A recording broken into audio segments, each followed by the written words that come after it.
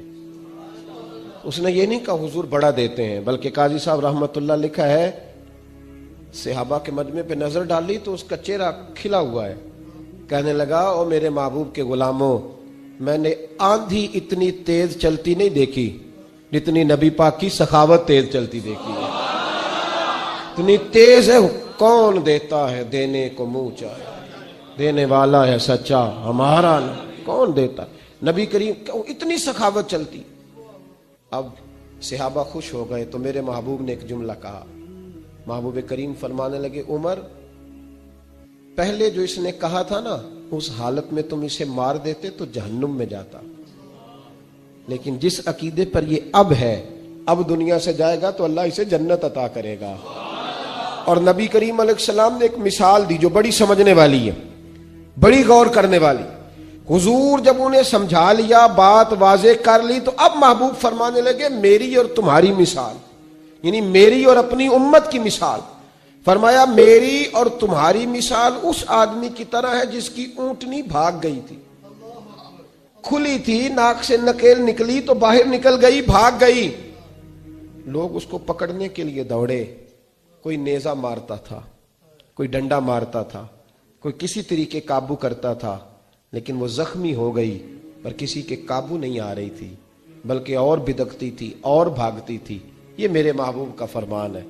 حضرت انس بن مالک کہتے ہیں یہ باتیں کہتے کہتے نا میں دیکھ رہا تھا حضور کی آنکھوں میں آنسو بھی بھرنے لگے۔